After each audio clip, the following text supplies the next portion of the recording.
Live from Fargo and serving you on TV, online, and on the go. This is Valley News Live at 5. Breaking news, the search for a missing Valley City man is over after his body was found in a car in the Cheyenne River today. Mark Davies had been missing for 5 weeks. The last contact he had with family and friends was on August 23rd. Earlier this week, the Barnes County Sheriff asked the U.S. Army Corps of Engineers to lower the Cheyenne River so crews could recover the submerged vehicle.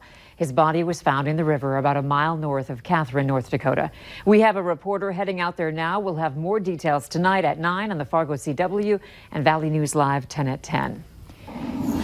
Authorities are investigating the rumor of a possible school shooting tomorrow at the East Grand Forks Senior High School. School resource officer Nick Gunderson has been working on the issue with staff members. The school is taking every precaution to keep its students and staff safe. There will be extra law enforcement present tomorrow throughout the day, and all doors will be locked at the school. Stick with Valley News Live as we continue to follow this developing story. A warning tonight straight from the FBI. They're seeing a spike in the number of sextortion cases involving kids and teenagers across the nation. That's when someone convinces another person to take a nude picture of themselves and then demands something if they don't send more. It amounts to what we all know as blackmail. Tonight, Valley News Team's Melanie Palmer investigates to see if this startling trend is hitting the Valley.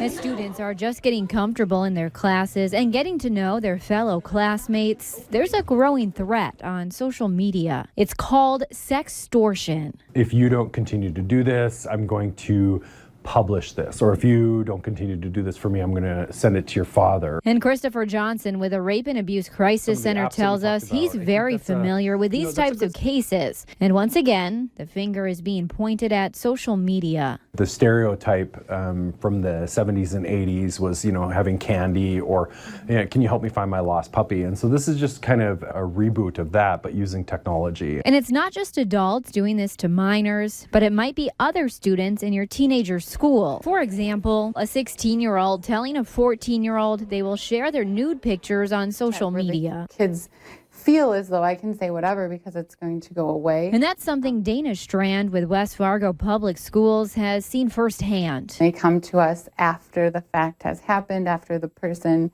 is now using these pictures, sending them out, sharing them with other people, blackmailing them. Strand is a school counselor at Liberty Middle School. She's been working with students for a handful of years now. And she tells us students come in not only before they send the pictures, but she's also seeing teens come in realizing they made a mistake, asking what to do about it. Where can they turn to? Should they come to you? Should they go to police? Or what would be the best? Or all of the above? All of the above. And a reminder, just having a nude picture of any underage teen is considered child porn. Now, the people we talk to tell us the best way to avoid these sextortion cases is to stop them from happening. And although it can be an uncomfortable conversation, they want you to have it with your kids. In Fargo, Melanie Palmer, Valley News Live. For parents looking to learn more about this and other ways social media is impacting teenagers, West Fargo Public Schools will be holding a Student Success Forum. For details on when and where that is, visit our website, valleynewslive.com. Sounds like slightly cooler temperatures are on the way, but we're not done with the rain just yet. Let's check out this evening's forecast. Here's Justin with your no-wait weather. Justin. And thank you, Andrea. Good evening, everybody. Another batch of some rain moving through the region as of right now. First off, into the Southern Valley, we are just having some clouds and some drizzle. Same thing true as you make your way out toward Lake of the Woods County, but everybody else experiencing some light to at times moderate rain. Heaviest rain now from Valley City, Jamestown, points off north into the Devil's Lake Basin. Northern Valley seeing some light rain, some heavier intensity rain just off to the south of Thief River Falls into the Red Lake Falls area, and some light rain into Lakes Country. Temperatures are just a little below average for this time of year, ranging from the mid-50s into the Devil's Lake Basin to the lower 60s into Lakes Country and the Southern Valley. And the winds have flipped around to a southerly direction, just a light breeze of around 5 to 15 miles per hour. So there will be some rain showers through this evening. We'll keep that breezy southerly wind. Otherwise, lots of cloud cover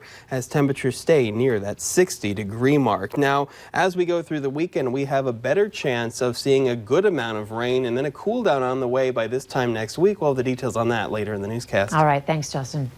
The Polk County Sheriff's Office is investigating a report of possible human bone discovered in Brinslet Township. Authorities say they arrived on scene shortly after 9 this morning, and the bone was collected and brought to the University of North Dakota Medical Examiner's Office to be analyzed. No other information is being released at this time. The investigation is ongoing. The body of a shackled Minnesota woman has been found floating in a canal off the coast of Hawaii. Police say the body of 51-year-old Shannon Bartholomew was found in the canal Monday morning. Her body was discovered by a kayaker. Police say her hands and feet were shackled. Authorities describe the situation as suspicious, but the medical examiner has not determined the cause of death. According to family, Bartholomew was on an unaccompanied 18-day trip to the island. She was from Minneapolis. A Becker County man is now behind bars for DUI and careless driving after authorities pulled him over for going 130 miles an hour on a county road. The Clay County Sheriff says it happened this morning around 7:45 on County Road 18, just west of Highway 9. An investigator happened to be in the area and pulled over the driver after a few miles. 31-year-old Tyler Hildy admitted to speeding and was then arrested. He's now in the Clay County Jail. With an inquiry being launched into the possible impeachment of President Donald Trump, local lawmakers are reacting to that. North Dakota U.S. Senator John Hoeven says he believes the president is being transparent about the whistleblower documents. The president was transparent in that he provided the full transcript. The president of Ukraine said that he didn't feel he was pushed to do anything that he, wasn't willing to do or didn't feel he should do. And, really, the House needs to focus on the work at hand. And today, the whistleblower's complaint that triggered an impeachment inquiry into President Trump was made public this morning, right before the acting director of National Intelligence testified about the report to Congress. Natalie Brand has more details from Capitol Hill. President Trump slammed Democrats' impeachment inquiry after a polarizing hearing about a whistleblower complaint. What these guys are doing, Democrats are doing to this country, is a disgrace, and it shouldn't be allowed. The complaint made public today accuses the president of, among other things, pressuring a foreign country to investigate one of the president's main domestic political rivals.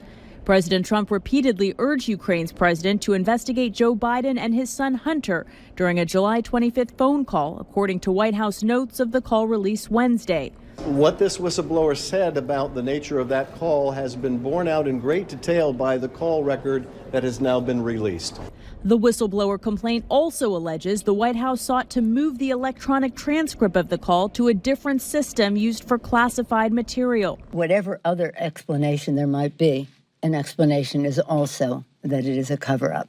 And the president has been engaged in a cover-up all along. President Trump's acting director of national intelligence spent the day on Capitol Hill defending his reasoning for not turning over the whistleblower complaint to Congress before last night. When I saw that, I anticipated having to sit in front of some committee sometime to discuss it. Joseph McGuire said he withheld the information because it involved conversations with the president protected by executive privilege. I believe that this matter is unprecedented. I also believe that I handled this matter in full compliance with the law at all times.